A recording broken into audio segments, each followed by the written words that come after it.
Hot people, we love Yeah. you. We'll explain that in a moment. This is Outnumbered Overtime on the web. You know that if you're watching us. OT, baby. Brad Thor is here, and you have given me many sleepless nights. Oh, wow. That's a heck of a compliment. That's a heck of a headline. Your next Tony, She didn't mean it that way, Tony. let me finish. Yeah.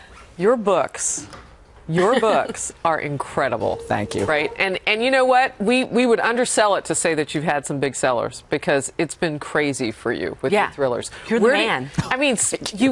You were embedded with black ops in Afghanistan. Mm-hmm. You'll do anything to get the word on the page to be authentic. That's what you're known for. Tell us about this new book that's coming out in July. So Code of Conduct comes out, and I'm actually going to break this here for you all. Code of Conduct, the idea for Code of Conduct actually came from an article that I read on FoxNews.com. Really? Yep. Who was the author? Yeah. You know? So, and you're going to crush me now with the author. I'll Google it while you're talking. Yeah, he follows What was it Guy about? Benson. I know that. But he does for FoxNews.com, he follows the United Nations. And he, in 2010... Eric Shawn. Yeah, I think it is. Okay. I think it might be Eric Shawn. Oh, I know my Fox coworkers. There you go. family. It's a family. Family. What did he write about? He wrote about some documents got leaked out of a very secret United Nations meeting in the Alps where they got together the top undersecretaries with the Secretary General, and they said that the biggest problem facing the United Nations was the idea of national sovereignty. So the United States being a sovereign nation, Israel being a sovereign nation, they said we need to find a way to circumvent that so that we can get our agenda moved forward. Now, I'm not a conspiracy guy, and I never thought I would do something that kind of wove in some of the intricacies and hidden things in the United Nations. But when I looked at how badly they are trying to basically be the group that tells us what to do, what to eat, where to go, where to sleep, that kind of a thing, I said this is a fascinating bedrock for a thriller. Yeah, the United Nations has a long track record of being open, actually, about not wanting the United States to have their sovereignty. We've seen it with the UN Small Arms Treaty. We've seen people at the UN saying that we shouldn't have our Second Amendment rights, that kind of thing, of course. And, you know, they want climate change to be a big part of the agenda. But really, the UN just serves as a big slush fund for corrupt dictators who want control over us, which is a scary thought. There are a lot of people on the live chat who are giving love for cats. So we'll get to that in a moment. Let's see. I warned you. And she's Everyone a said regular viewer. Ainsley. We love Hoosier Kate, I had a whoever cat. she is. I said I love them. I was kidding. All right. Hello, Harris. Love the show. Comedian. Love Brad Thor on the show. Please have him back again. Stan79 wants to know for Brad, what topics will you be discussing at the CPRC event on April 10th? Well, what is that? And we're doing that together, Katie and I are actually. going to be there together. Yeah. So I already knew that. I'm playing dumb. But go ahead, talk about it. Thanks, Harris. do you want to talk about John Lott's organization? Yeah. So John Lott, who is an economist who's done an extensive amount of research on crime, specifically revolving around firearms, has his crime prevention center, and we will be in Nashville, actually, for a dinner fundraiser for his organization. So you may remember John being on Pierce Morgan and getting the stuffing so rudely kicked out of him by Pierce, that arrogant son of a...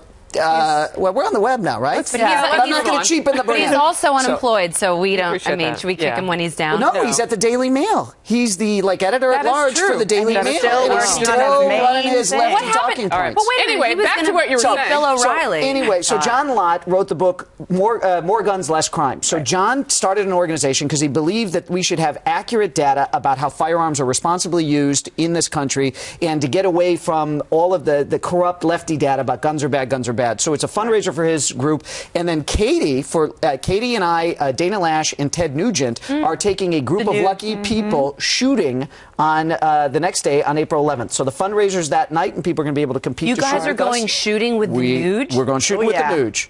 How fun. Oh, yeah. Wow. Well, that seems to have left Andrea in a state I've never seen her in. Pretty I do awesome. hunt. Yeah. Speechless, except for when Eddie Take Money was Andrea in the next green time. room. You can come with us. I'd love to go. Anywhere the This Nuge. should be a good event because we always It's all around the NRA convention in Nashville. Yeah. So that's what this Clay is. W. Ginn writes, so are outnumbered viewers killing BradThor.com?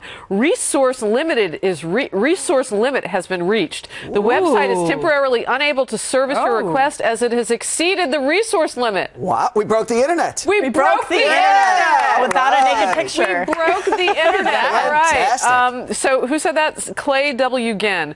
Brad Thor, thank you for coming. This is Nit Nitro Photo for continuing the legacy of Tom Clancy and Vince Flynn. Wow. That's some a steam company you're in company. now. That certainly is. Look at that.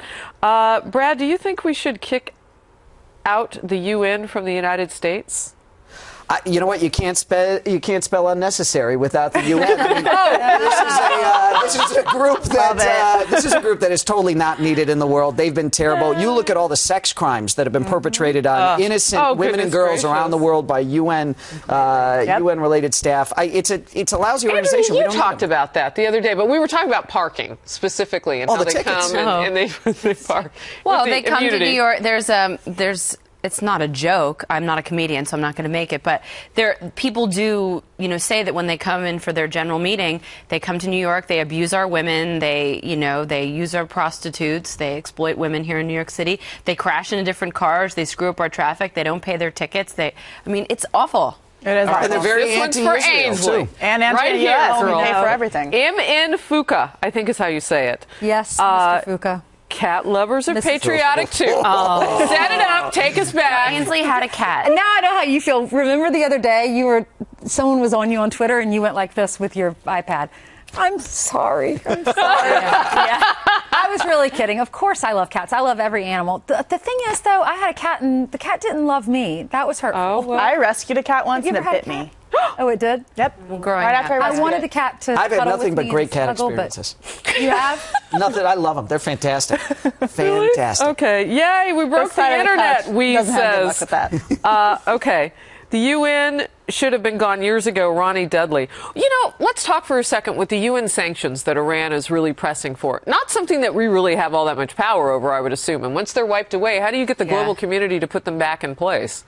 Well, that's trouble. There's certain things that we can do in the United States as far as transactions, assets in banks, and things like that. We talked about this during the show. It is crazy to me that we are doing a deal that doesn't include Iran modifying its behavior. This idea that somehow they can still be a state sponsor of terrorism, that they won't recognize Israel officially. So that should have been square one. We won't even come to the negotiating table. We won't even let off the pressure until you mend your ways. Big problem. Yeah. But yesterday, again, I said this during the TV version of the show, Josh Earnest was making the argument multiple times that the behavior of the Iranians with what you were just talking about, the sponsorship of terror, the anti-Israel rhetoric, the anti-Semitism, the human rights abuses that are going on in their country, those are separate issues than the issue that we're dealing with this nuclear deal, when really they go hand in hand, because they want the nuclear deal, and the way that you negotiate that is you tell them to clean up their behavior. But the White House is saying, look, they've actually conceded this point already. They've said the Iranians are going to continue with this bad behavior. A whole list, Josh Earnest said yesterday. They're continuing with this list of behavior, and the international community has accepted that, and we'll deal with those later. But for now, we're focusing on this deal. And that begs the question, then what are we getting out of it on that side of things? We can't even ask them to change their behavior. The other thing that Josh Earnest said that I thought was really curious was he kind of intimated that the only other choice in all of this is war. Like, our military is still standing by should they get a nuclear weapon.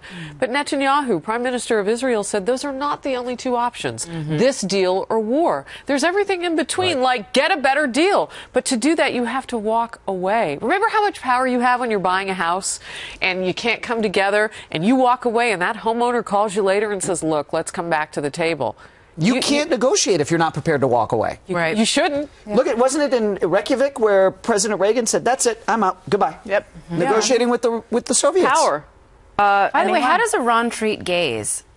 There are no gays in Iran. They've all been held. Right. Oh, but the gay activists are busy trying to, I guess, impugn Christians here in this country. Bakeries. Because flowers are more serious than people being hung. Oh, goodness. Digital Phil says, Harris, the color wheel needs its own segment. Holla. Really, the color wheel is catching on. Did you pick out its own reality show? I did. Sunday was Sunday. We had a lot of news on Sunday. I love it when you pick out our really? colors. Yeah. Harris I don't know how if people really like it, but I had to because we had so much going on before Fox Report on Sunday night that I emailed Andrea and I'm like, I had to just put it out there for the week because it was crazy. So I'm very grateful that you say that. Although I'm not going to go through every single person who said this, but there was some talk about the comedian. What was his name? Trevor Noah, who's taken over for Jon Stewart of The Daily Show. And people are saying, so why is he getting a pass on his anti-Semitic? Yep. Is it just his comments on Twitter? Is it just because he's a comedian?